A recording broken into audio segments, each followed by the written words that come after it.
El amor personal, el amor infinitamente paciente que nos ha tenido durante toda nuestra pobre vida, que nos tiene y que está dispuesto a seguir teniéndonos, el corazón adorable de Jesús. Todo está en el corazón de Jesús. Por eso es el compendio de toda la religión, la devoción al corazón de Jesús. Han llamado los papas, compendio del Evangelio y suma de toda la religión. Todo está en el corazón de Jesús, que es morada de la Trinidad adorable por la unión hipostática. Es el corazón de un hombre perfecto que es perfecto Dios. Y la divinidad es única, como decíamos el otro día hablando de la Eucaristía, con el Padre y el Espíritu Santo. Vamos pues a encontrarnos de una manera personal con este corazón que tanto ha amado a los hombres y no reciben pagos sino desprecios, ingratitudes e indiferencias. Y lo que le es más sensible es que éstas se las infligimos especialmente las almas que le estamos consagradas de una manera muy singular. Y este fenómeno se ha dado siempre a lo largo de la historia de la Iglesia y hoy se da de un modo casi más sangrante porque también pues el demonio tiene a su servicio para clamorearlo los medios todos de comunicación. Por tanto, ofendemos mucho al corazón de Jesús. ¿Y cómo reacciona Él? Vamos a verlo en este parágrafo extraño del evangelista Juan, del Evangelio de San Juan. Un parágrafo que ha hecho surgir muchos estudios, debates entre escrituristas, porque parece perdonen la palabra, un pegote, que sería un paréntesis en ese discurso largo del capítulo 7 que se retomaría en el capítulo 12, en el versículo 12 del capítulo 8, cuando Jesús empieza a hablar de él mismo como la luz del mundo, y entonces nos presenta otro discurso soberano sobre este tema, que es el mismo que había dejado. Y ahí se interpolan 12 versículos, 11 mejor dicho, que son los que nos narran breve, pero muy expresiva y dramáticamente la escena de la mujer adúltera condenada por los hombres, perdonada por Jesús. Por eso se ha ventilado mucho la autenticidad de este texto y muchos padres de la Iglesia que comentan el Evangelio de Juan, de hecho lo omiten, inclusive San Crisóstomo, entre otros muchos. Pero uno de los que aboga fuertemente por su autenticidad, como que no sería un añadido al Evangelio de Juan, sino que sería una hoja que no estaría en los manuscritos, pero sería de Juan. Uno de los que lo sostienen desde siempre, y figúrense qué autoridad vamos a citar, es San Agustín. Y claro, San Agustín siguiendo a su maestro, que había sido San Ambrosio. Y otro de los que siempre abogó por la autenticidad de este texto, que después fue reconocido definitivamente como texto canónico por el concilio que fijó definitivamente el canon de las Escrituras, que fue el Concilio de Trento, ya a mediados de la segunda mitad del siglo XVI, pues otro de los que abogan es nada menos que San Jerónimo, que entre los padres y doctores de la Iglesia es el número 1 en cuanto a biblista, porque es el que la tradujo entera, la Sagrada Escritura, del hebreo y del griego al latín, la Vulgata. Y Jerónimo dice paladinamente que este capítulo se encuentra, este parágrafo, este pasaje, perícopa, como se dice, se encuentra en muchos textos, muchos manuscritos, mejor dicho, manuscritos griegos y latinos incluso, porque ya se habían traducido cosas sueltas antes de San Jerónimo. Bueno, bien, esto no nos hace mucho al caso a nosotros, pero se lo proporciono como una pequeñísima introducción. Por eso, porque como hoy se oye de todo, pues hoy no se sostiene ni la Sagrada Escritura, porque los modernistas saben más que el Espíritu Santo y más que todos los concilios y más que todo, pues hoy todos son añadidos y todos son inventos y todos son... Bueno, nosotros ya que sepamos cómo están las cosas, que sepamos que los padres de la Iglesia, algunos como no estaban en los manuscritos, no lo comentan, y otros, desde el principio, padres, como repito, de la talla de Ambrosio, de Agustín y Jerónimo, lo consideran querido por Juan en ese lugar del Evangelio. De manera que no es un aditamento extraño. Y San Agustín, como digo, que es uno de los grandes defensores de este texto, acaso sea, como en tantos otros momentos nos ha sucedido comprobar, quizás sea su comentarista más eximio y magistral, porque San Agustín está genial comentando este texto como vamos a ver. Son, repito, una docena de versículos. Y el primero de ellos es muy breve, muy breve.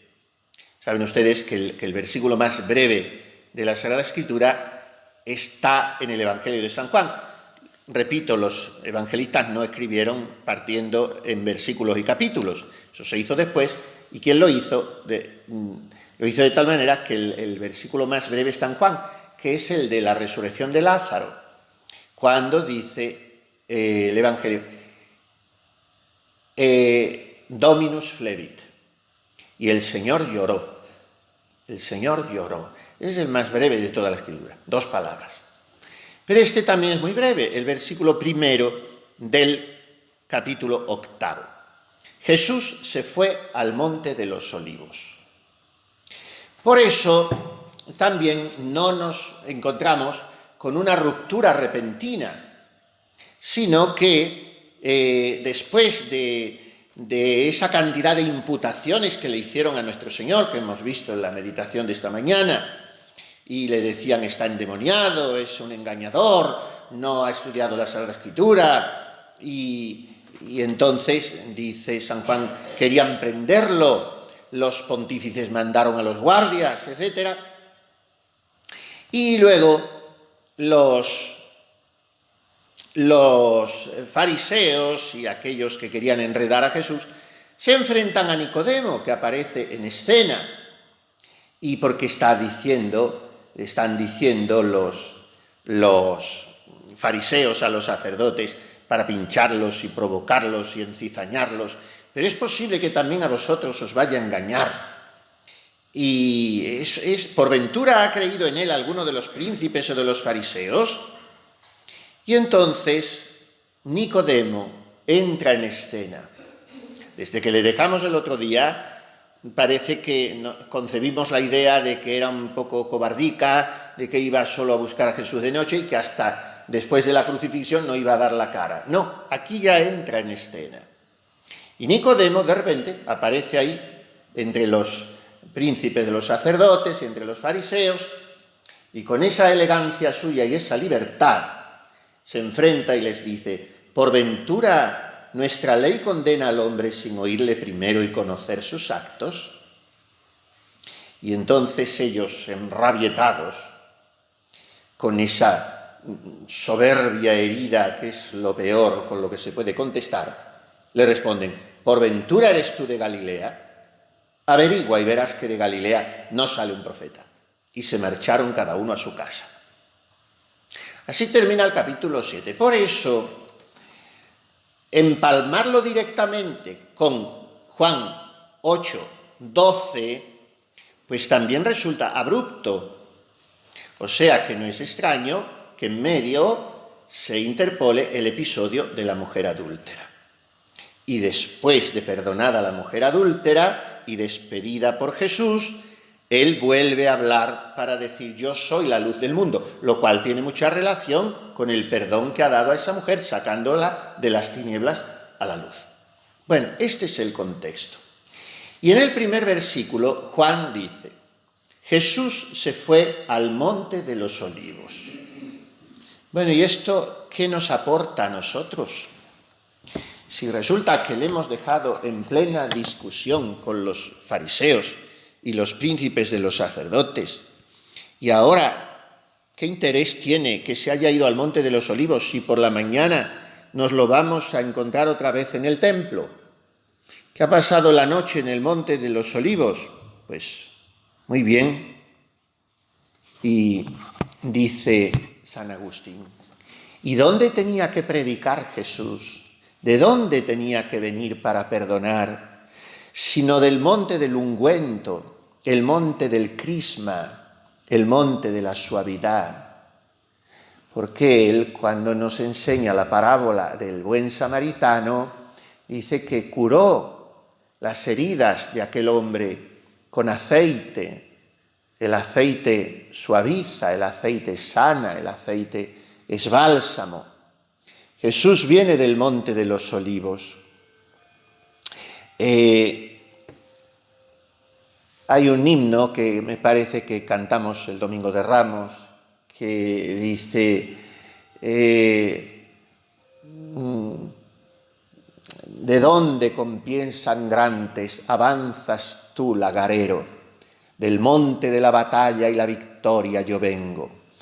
Bien, es Jesús el divino lagarero, con la túnica cubierta de su propia sangre, porque él dice aquello de Isaías, que dice San Juan de la Cruz, que se ganan muchos provechos cuando se repite esto el alma a sí misma, y que recordando esta palabra del Espíritu Santo, anticipada a ese Jesús en su pasión, se aprende mucho, dice San Juan de la Cruz. Y esta palabra de Isaías es torcular calcavis solus, que también se la repite Santa Teresita mucho.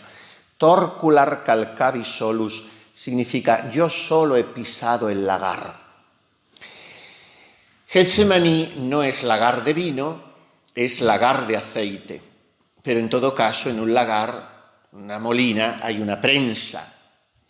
Y entonces esa prensa en Getsemaní ha estrujado el corazón de Jesús, porque esa es la prensa, esa es la losa de todos los pecados, de todos los hombres, de todos los tiempos. Y el lagar es también, como decimos, el lagar del vino de su sangre. Hay cuadros antiguos muy bonitos que presentan a Jesús pisando un lagar y de sus 5 llagas brotando sangre al mismo lagar, porque el vino eucarístico es el vino de su sangre. Bueno, pues Jesús viene del monte de los olivos, que es el monte del ungüento, el monte del crisma, y él es Cristo, y su nombre quiere decir crisma, que en griego quiere decir unción. Él es Cristo porque él nos unge. ¿Y para qué se unge a alguien? Cuando yo fui párroco varios años, al principio de ser sacerdote, y bauticé, muchos niños, en fin, muchos, al cabo de 8 años, pues fueron muchos. Y cuando decía, descubrirle el pechito al niño, que ahí hay que hacerle la unción con el óleo de los catecúmenos. Después la unción con el crisma se hace en la coronilla, por eso decimos se ha roto la crisma, la cabeza viene de ahí. Bueno, pues, y decía, hay que ungirle el pecho, porque este niño, ya como cristiano, tiene que luchar contra el pecado y contra el demonio, tiene que luchar en las batallas de Dios. Y a los luchadores, entre los griegos y romanos, se les untaban los miembros de aceite para que estuvieran más ágiles para la pelea. Y después, al ungirle la cabecita, la coronilla con el crisma, decía, esto es porque es la parte más alta del hombre, más noble, la cabeza, y este niño, como cristiano, tiene que ir derramando por el mundo el bonus odor Christi, el buen olor de Cristo. Por eso el crisma es una mezcla que hace el obispo, lo vemos al ir a la misa crismal, la hace el mismo obispo, la mezcla, no se la traen hecha, de aceite con perfume. Incluso lo remueve con una vara de plata para que se vea que todo el aceite queda perfumado. Bueno, pues eso es el crisma. Pero el oleum catecumenorum y después el infirmorum al enfermo también se le unge para que luche contra el demonio en la batalla de la enfermedad o en la batalla del paso al otro mundo. Bien, pues Cristo nos unge, pero nos unge con Él mismo. Y Cristo nos rodea no con un aceite extrínseco, sino con Él mismo. Él es el crisma, Él es el óleo, Él es el ungüento, Él es el bálsamo y Él es el perfume. Y esto es lo que va a quedar de relieve en su comportamiento con la mujer adúltera. Él la suaviza, Él cura sus llagas, Él la embalsama con la dulzura de su perdón, y a la que era suciedad y lujuria y pecado, Él la hace fragancia de su buen olor. Este es Cristo, y así es su corazón. Por eso viene del Monte de las Olivas. Y por la mañana, de nuevo, se presentó en el templo, y todo el pueblo se acercaba a él. Se sentó y les enseñaba. Se sentó y les enseñaba. Tenemos otra vez a Cristo Maestro, a Cristo Doctor. Por eso viene del monte. Ahora no nos fijamos en que es de los olivos, sino en que es una elevación.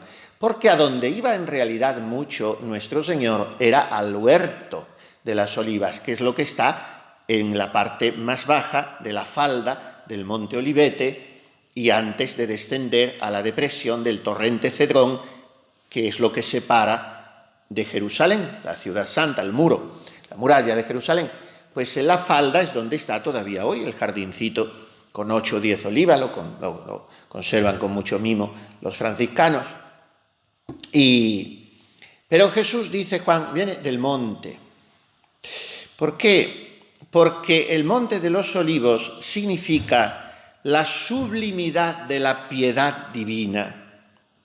Miren, en latín oleum es aceite, y en griego eleos, que es casi la misma palabra, eleos, es piedad, es misericordia. Por eso nosotros cantamos Kyrie eleison. Y eso no es latín, eso es griego. Vaya que como ya no sabemos ni latín ni nada de nada, pues ha hecho misa en latín. Yo digo los Kyries muchos días, pero ya casi nadie hay forma de que cante nada en la lengua oficial de la Iglesia. Pero en fin, yo lo digo. Cuando he rezado, me gusta decir Kyrie eleison, pues tiene muchísima fuerza. La palabra Kyrios, tiene una fuerza tremenda en griego. Es el Señor, pero es el Señor en el sentido de dominador, en el sentido de guía de la historia. Es el Señor de los señores. Y luego eleison, que es un verbo que significa miserere en latín. Nosotros necesitamos varias palabras de misericordia de nosotros. Y esto es parecido fonéticamente a oleum, o sea, Kyrie eleison, Señor, ten piedad. Señor, suavízame, acaríciame, embalsámame con tu fragancia, con tu óleo. Y bien, entonces viene del monte, de la cátedra de su enseñanza, y su enseñanza no es el legalismo rígido, su enseñanza es la misericordia. Y de ese monte se abaja y viene al templo.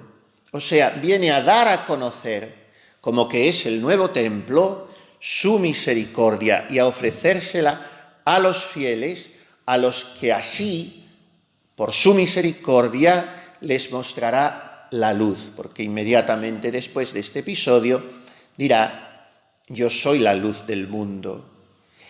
Y por eso este episodio comienza al amanecer, porque comienza con Jesucristo el día de la nueva gracia.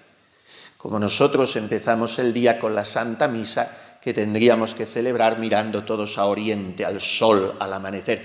Todo en la liturgia católica, desde el primer momento, la liturgia cristiana, todo remite a un protagonismo absoluto de la luz, Por eso la misa a primera hora, no se ha empezado por la tarde hasta hace poco, y yo estoy convencido de que tiene consecuencias pastorales funestas, porque todo se ha facilitado tanto que no se valora. Y la gente hoy tiene medios para ir a los médicos y a los supermercados y a todo, pero la misa hay que ponérsela a la hora que le viene bien y en el lugar que les conviene.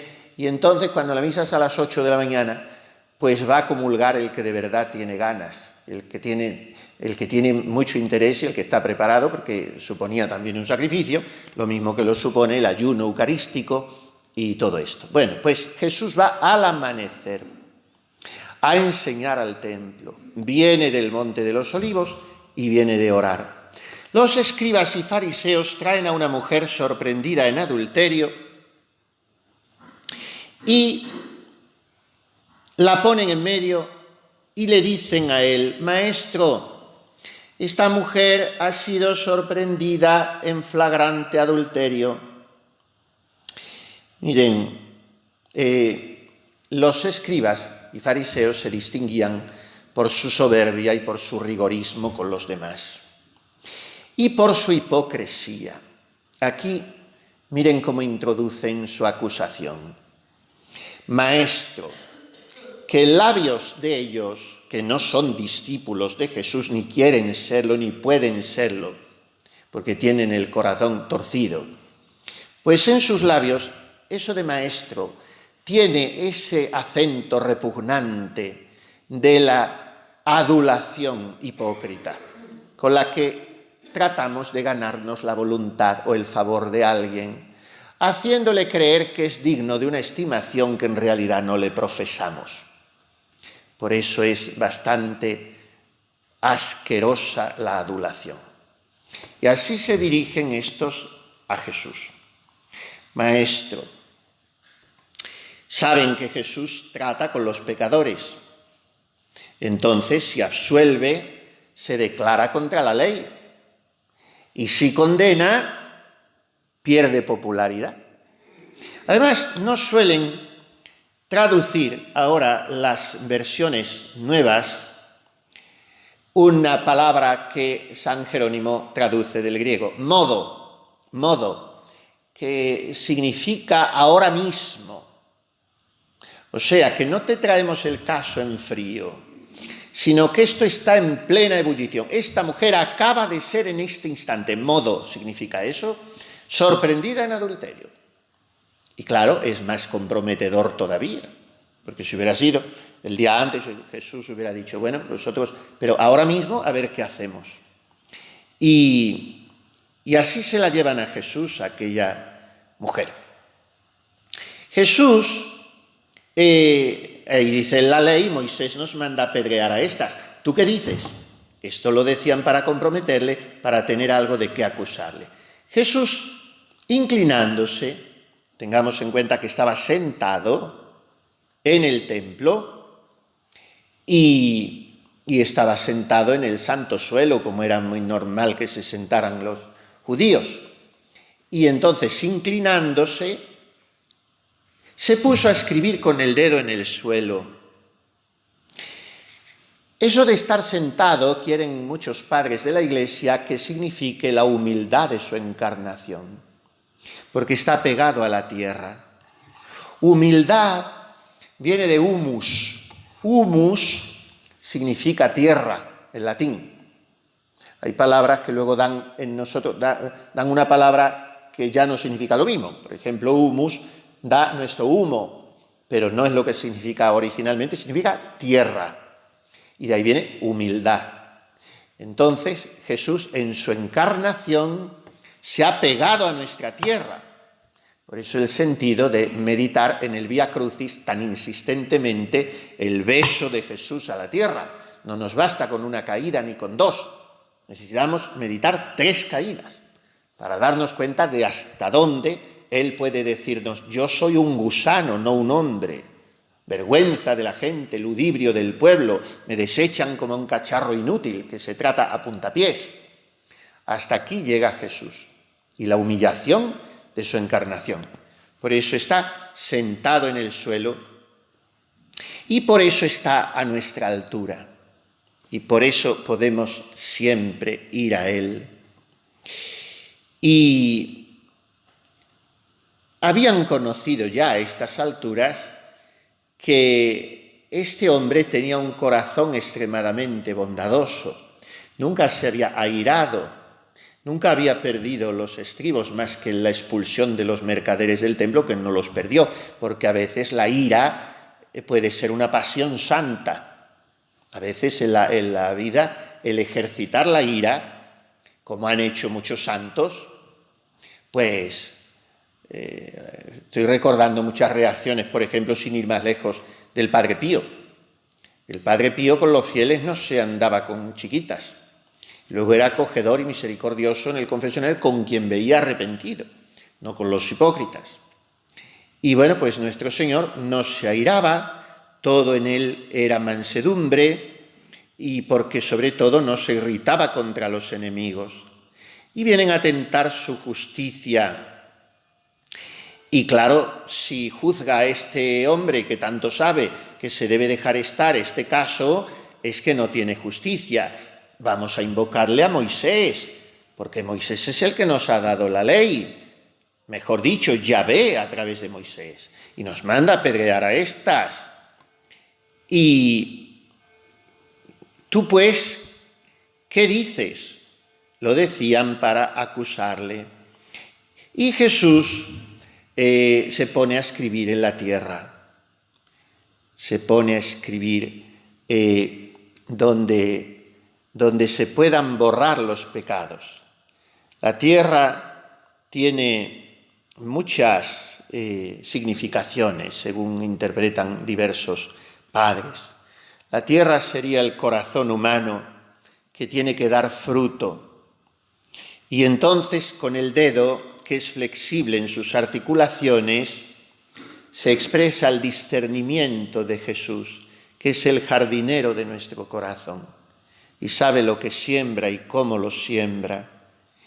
Y también Jesús, al escribir con el dedo en la tierra, nos da a conocer que cuando veamos una acción mala en nuestro prójimo, no debemos condenarla enseguida, sino que tenemos que ir al secreto de nuestro corazón y examinarnos a nosotros mismos. Escribir en tierra es decirnos: ya no escribo en piedra, ya ha pasado la dureza de la ley. Y como ellos persistiesen en su pregunta, se incorporó y les dijo: el que de vosotros esté sin pecado, tire el primero contra ella una piedra. O sea, esta es la justicia de Jesús. No le pueden arguir de injusto, porque Él no está diciendo que no se la apedree.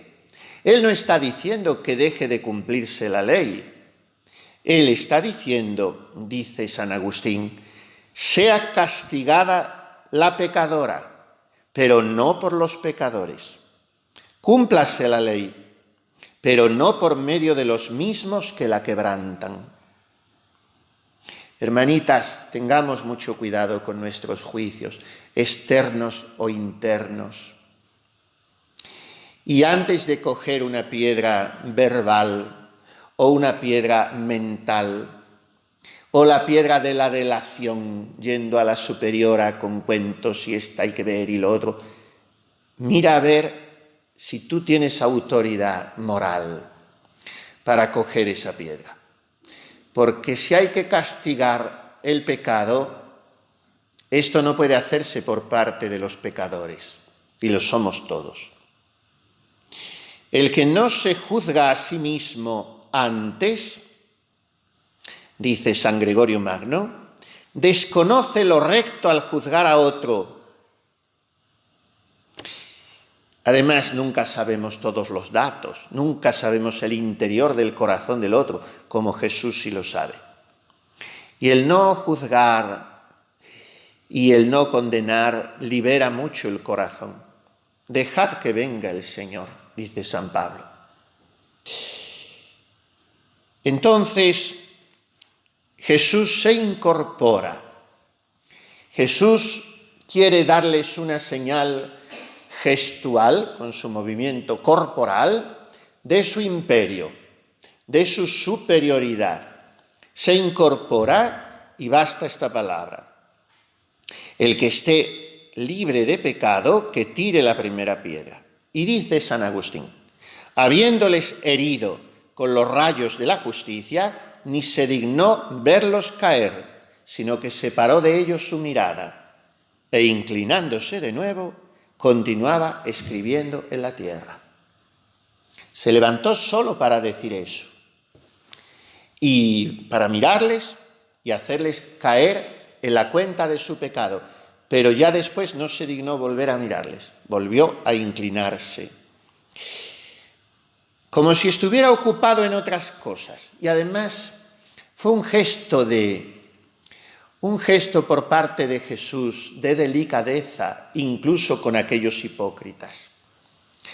Como si al inclinarse otra vez y mirar hacia abajo, quisiera facilitarles a ellos el poder marcharse más cómodamente. Porque quedaron corridos, empezando por los más viejos.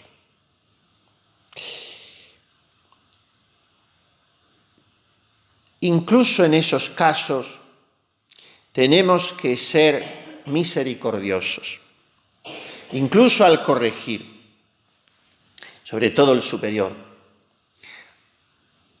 Las monjas que fueron súbditas de la Madre Maravillas decían, y a mí algunas me lo han dicho, es que deseábamos que nos corrigiera de algo, porque te quedabas todavía mejor, más agradecida.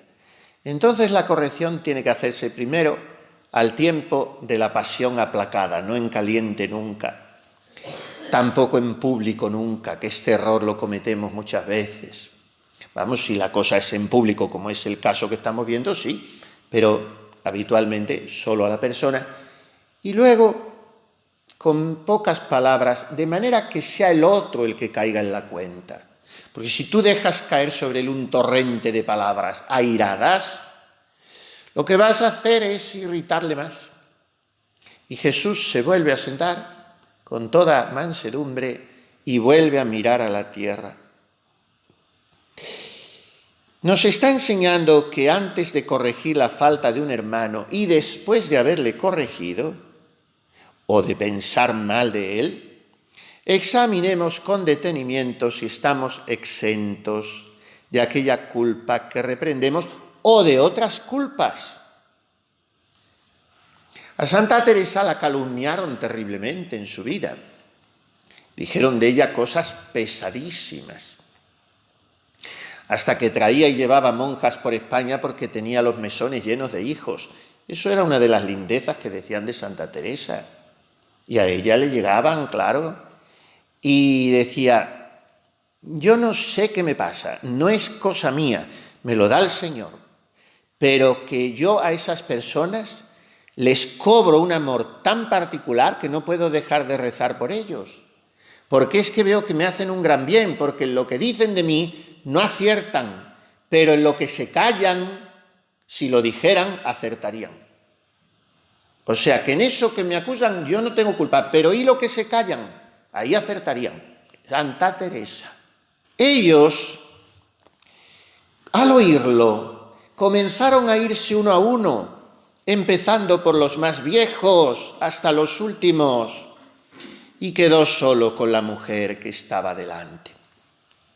Muchos padres y autores quieren que lo que Jesús escribiese en el suelo fuesen los pecados de aquellos hombres. Con una palabra bastaba, y en algunos casos eran cosas tan inconfesables y vergonzosas que con aquella media palabra el viejo en cuestión sabía ¿De qué se trataba? Digamos. Pues ahí está Jesús escribiendo. Ellos, al oírlo, se marcharon empezando por los más viejos hasta los últimos y quedó solo Jesús con la mujer que estaba delante. Y dice San Agustín, únicamente quedaron dos, la miseria y la misericordia. La mujer estaba aterrada porque esperaba ser castigada por aquel en quien no se podía encontrar culpa alguna. ¿Cómo trasminaría pureza el rostro y la mirada de Jesús? ¿Cómo exhalaría santidad todo él? Y aquella mujer venía de pecar y llevaba media vida pecando seguramente. Mas aquel que había rechazado, sigue Agustín, a sus adversarios con la lengua de la justicia, levantando a ella sus ojos de mansedumbre, le preguntó: mujer, ¿dónde están los que te acusaban? Porque Jesús, para esto, ha vuelto a incorporarse. Jesús se ha puesto al nivel de la mujer. Jesús no ha permanecido sentado porque Jesús es un caballero. Y está hablando con una mujer que, aunque no merece el nombre de señora ni de dama, pero a última hora sigue siendo una mujer. Y una mujer, sea como sea, es algo muy delicado y muy hermoso, sea como sea. ¿Qué sería sin las mujeres? Yo digo muchas veces, con las mujeres no hay quien viva, y sin ellas menos, porque la mujer la necesitamos. Y entonces Jesús se pone en pie otra vez, se pone en pie, se ha puesto en pie antes para ponerse a la altura, al nivel, poder mirar a los ojos a los fariseos, y se ha vuelto a sentar a escribir. Y ahora se ha vuelto a poner en pie, y mirándola con infinita mansedumbre: ¿dónde están los que te acusaban? ¿Ninguno te ha condenado? Ella respondió: nadie, Señor. Hemos oído, dice Agustín, la voz de la justicia. Oigamos ahora la voz de la mansedumbre. Y Jesús le dice: ni yo tampoco te condenaré. Esto dice aquel por quien acaso has temido ser condenada, por ser el único en quien no has encontrado culpa. ¿Qué es esto, Señor? ¿Fomentas los pecados? No, en verdad. Véase lo que sigue. Vete y no peques ya más. Luego el Señor condenó, pero el pecado, no al hombre. Porque si hubiese sido fomentador del pecado, hubiese dicho: vete y vive como quieras. Estate segura que yo te libraré del castigo y del infierno, aun cuando peques mucho. Pero no dijo esto. Fíjense los que desean la mansedumbre en el Señor y teman la fuerza de la verdad, porque el Señor es dulce y recto a la vez. Está, como ven, magnífico San Agustín en su comentario. Y es un comentario que tendríamos que aplicar mucho en nuestra pastoral de hoy, aquejada por una falsa misericordia sin estar precedida por la penitencia, y esa misericordia no es la de Dios. Santo Tomás de Aquino lo dice. Dios perdona siempre, Dios tiene siempre misericordia, siempre que haya penitencia por parte del pecador, o sea, dolor de los pecados, arrepentimiento. La misericordia no es gratuita, no es incondicionada, es infinita, es sobreabundante, pero necesita de la penitencia. Y entonces, cuando Jesús ve en esta mujer el deseo, se lo manifestaría con su mirada, con su llanto, de no pecar más. Otra cosa es que luego peque, pero en ese momento no tiene que quererlo, porque entonces si no pecáramos más y solamente a eso estuviera condicionado el perdón, no nos podríamos confesar más que una vez. Me acuso de la falta de disposición con que vengo a recibir este santo sacramento, ya por no haber hecho suficiente examen, por no haberme excitado al dolor o no haber formado el propósito con la perfección de vida. Entonces nuestras confesiones, como la mujer adúltera, la miseria se encuentra con la misericordia, nuestra ira con la mansedumbre. Jesús quiere escribir los pecados en la tierra para que se borren con el aire. Gocemos del perdón de Dios, gocemos del abrazo del corazón de Jesús, vivamos en profundidad el sacramento de la reconciliación, de la penitencia, que está muy bien dicho, porque la penitencia es el dolor de los pecados nuestros. Después, como un símbolo, el Padre te pone que hagas una mortificación o una oración o un acto de caridad o lo que sea. Pero entremos en la misericordia del corazón de Jesús, que es aceite que nos unge, que es maestro que nos enseña, que es paciencia que nos espera, que es mano que nos acaricia y que escribe nuestros pecados en la tierra para que desaparezcan. Y dejémonos amar por el corazón de Jesús.